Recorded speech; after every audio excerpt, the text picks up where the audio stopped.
Igor from Brazil is driving the car. So this is the aneurysm that we are going to treat.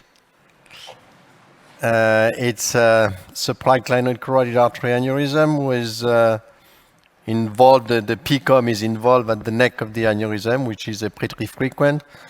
This patient was treated with, if my memory is okay, with a pipeline.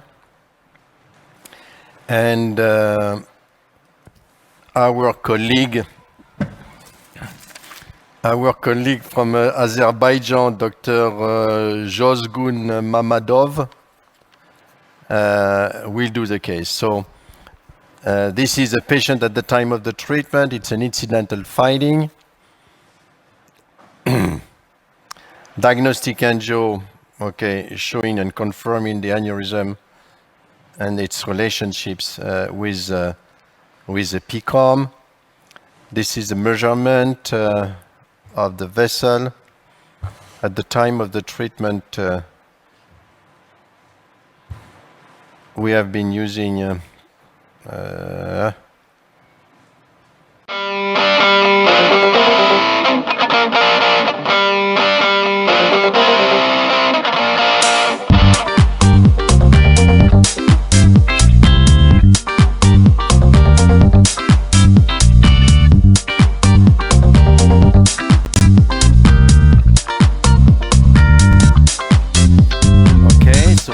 see the music is making you feeling very comfortable. You know, when you treat a model, there is no real stress. So we have a very dancing music. Huh? So on the left, the treatment. On the right, the model. I'm waiting for them to start, and I will start the movie of the treatment. So, as usual, we have the same as when we do the treatment, what we call the smart mask. And on the other side, we have the 3D roadmap. It's exactly the same material that has been used for the treatment. It's the wire, it's a Neuron Max and an Avian 6F, as you can see on the side.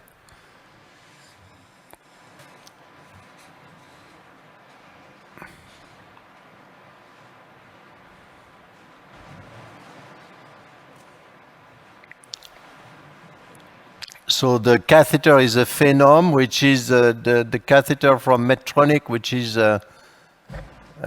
replacing the Marksman. You get a much better support, and it's honestly it's a very good way to deliver the pipeline in a better condition, much less friction, so you have a better navigability of.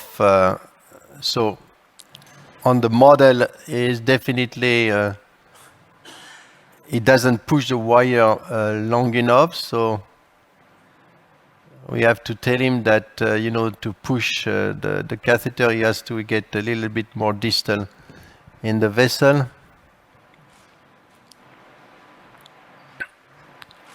So this is what they have done when you look at the movie.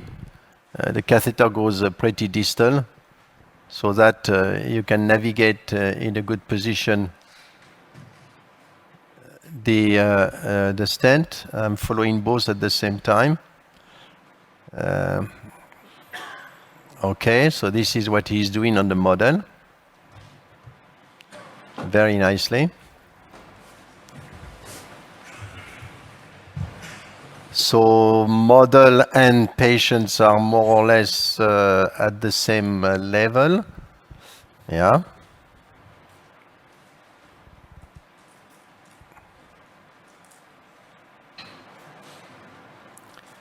So the stent which was used for the treatment of the patient is a Pipline Flex, 4.5 millimeter by 14.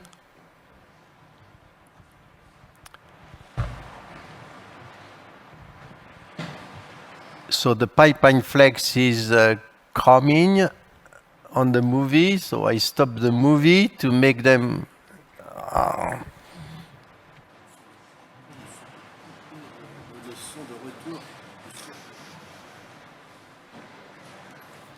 Coupez-moi le son, coupez-moi le son, retour dans la salle, coupez-moi le son, coupez-moi le son.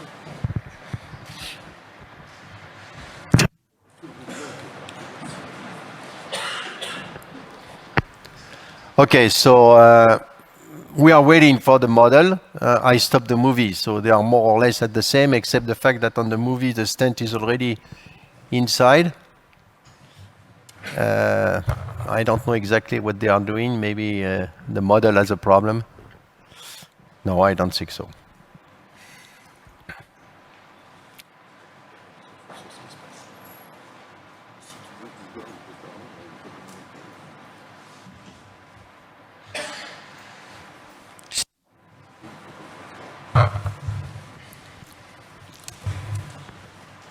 Igor, can you hear us?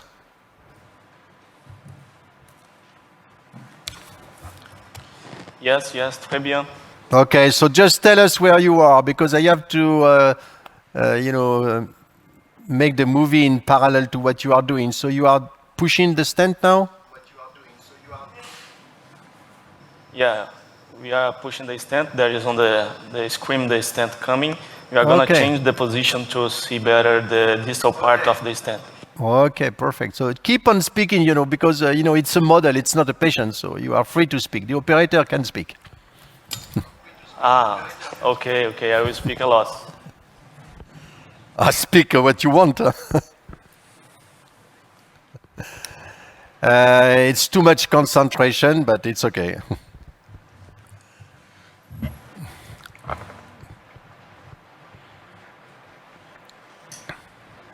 It's a PCOM aneurysm and not a fetal variant of the PCA, is it? I don't remember. I think there is a tiny P1. The reason I'm asking is there has been literature on flow diversion of PCOM aneurysms with a patent P1, and the aneurysm afterwards did not shrink but increase because of this competitive flow. And actually we came across one case at our site as well. So despite the flow diverter, the aneurysm was increasing. So there is a P1 segment. Yeah, we can see the P1 segment here. And the PCOM. So you retreated? So it's a good condition for competition. There's a good yeah, and I don't understand the principle behind it, probably because of the pressure, which is still there, because the flow should be blocked. But we saw it increasing, and we actually had to coil it via the PCOM. Yeah, we've done the same thing, and it's very effective. And okay, so they are more or less at the same level. So let's start again with the movie.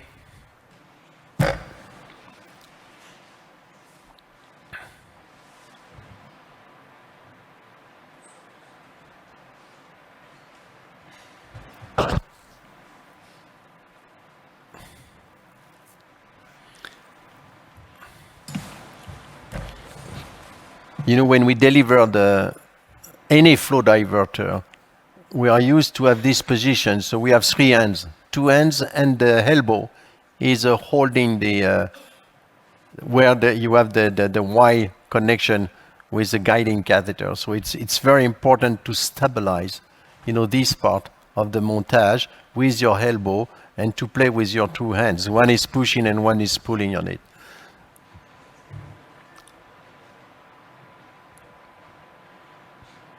So on the movie, here is the pipe. Igor, what are you doing now? Now we change the incidence to better show Okay, where the slow. stent is gonna be Hey, in the first patient is part not of going the to be column. awake. Okay.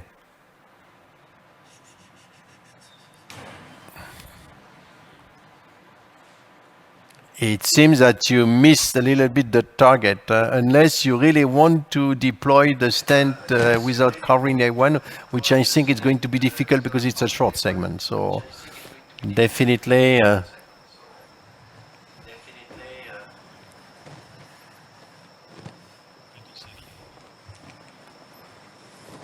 Be sure that you have the right projection. Huh?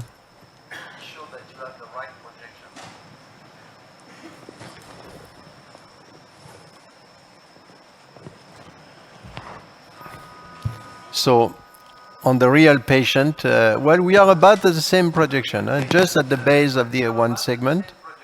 It's not exactly the same angulation, but it's the same position. Okay. So the pipe is really well opening. I think just push the stent. I think it's good. Go just.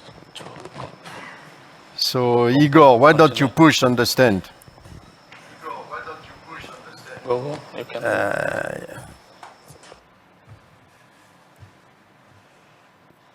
Push on the stent and don't touch the catheter. Because you are a little bit too short, so be careful. Don't push too much now. Don't push too much now. Okay. Maybe you can succeed. It's a little bit too short, but. So resheet it, resheet it, resheet it. You are going to miss it. It's going to drop. You can retake resheet the mic, the stand. Go a little bit farther. Don't push too much on the catheter when you resheet, otherwise you bulge in the sac. No, relax the catheter a little bit. Good. Okay. So that's good. Okay, so on the patient side, I mean the stent is deployed. I think you are missing the proper angulation on the model because it's a little bit longer compared to what we have here.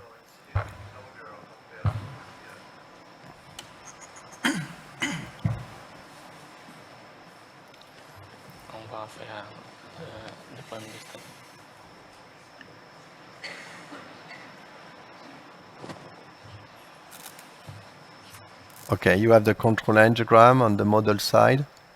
So they are back again.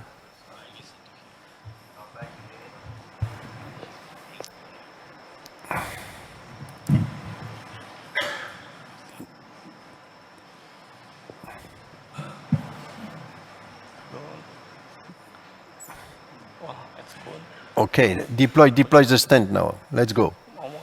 Don't pull anymore. Just push on the stent. Push on the stent. Don't play with the catheter. Just push on the stent. Oh. Okay. Good, very good. That's it. That's fine. Let's do a hump.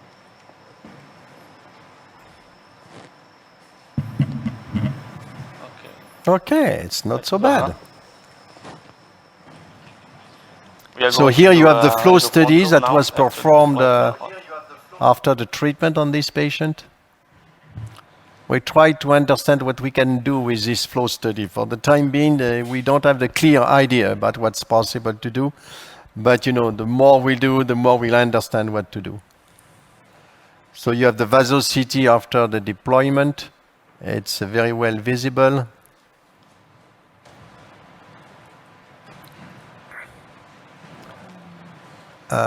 Here definitely it's a little bit too short, but it's not that bad. The distal one is there. Having this disposition, if you really want to preserve the A1 segment, it's a concern. So, especially when the neck is the segment is short.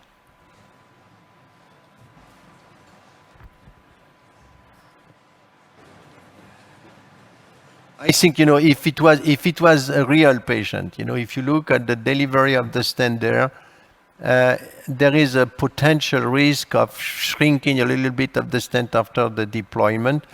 So maybe it's a little bit too proximal, maybe. But I am pretty sure that when they will be looking at the 3D, I am pretty sure that it's going to be okay.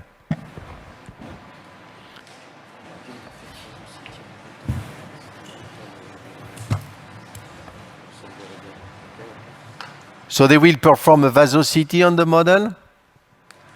So we will get a better understanding on, the position.